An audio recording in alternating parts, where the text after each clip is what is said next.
Hello, I'm Nick Barratt. I'm a historian and archivist, and I love nothing better than to spend my time digging into the past, particularly investigating the history of houses. And it seems I'm not alone.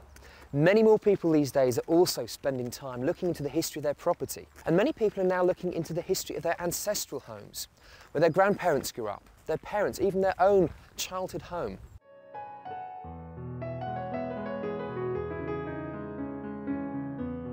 But it's more than just a research exercise. There's a real connection with the past.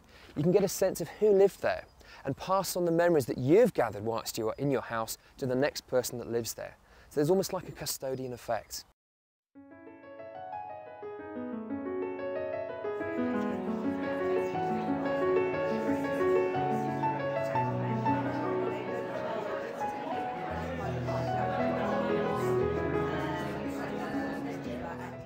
But what I want to highlight tonight is that every home has a history, and you don't have to have some grand pile to find out who lived in your house and how they were important.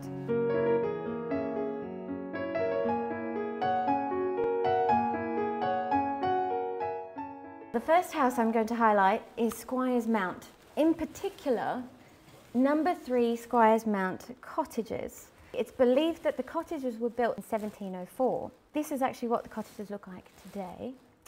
And this was about 100 years ago. And you can see not a lot has actually changed. Maybe the horse and cart now is cars, but not that different.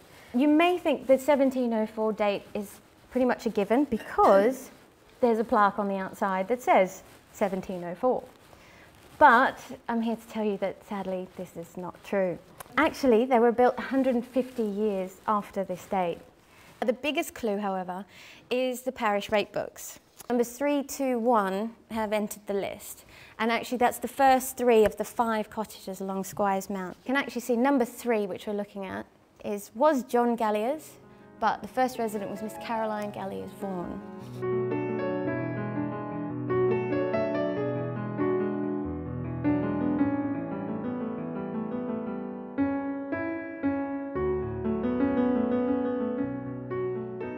But for Hampstead, of course, much of the built history is going to be talking about the Georgian age, the late 17th century, through the Georgian period to the 19th. That's 1690s and that's 1720, and those couple of subtle architectural details are the difference between the two. There's another characteristic about early 18th century buildings. Look at the rhythm of the window and door. Door, window, window, door, window, window, door, window, window, and on it goes.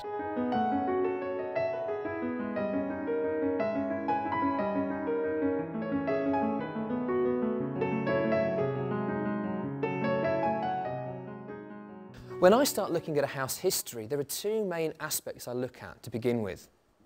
The first is to work from the 20th century as far back as possible and get a list of all the occupants and, where possible, owners as well. And the second thing to do is to look at the 19th century, if indeed it was built that far back, and do a couple of what I call framework searches, using national document sets that you can use to pinpoint virtually any house. There's an amazing amount of information you can find out. There's all sorts of puzzles that you want to find out. It's almost like a mystery, and you're putting the pieces of a puzzle together.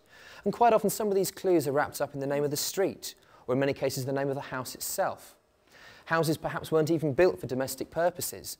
Miller's Cottage may once have been the site of a mill. And a lot of these things are then passed down. Manor Gardens, the site of an old manor house. And you can use all of these clues when you start looking in the records in more detail.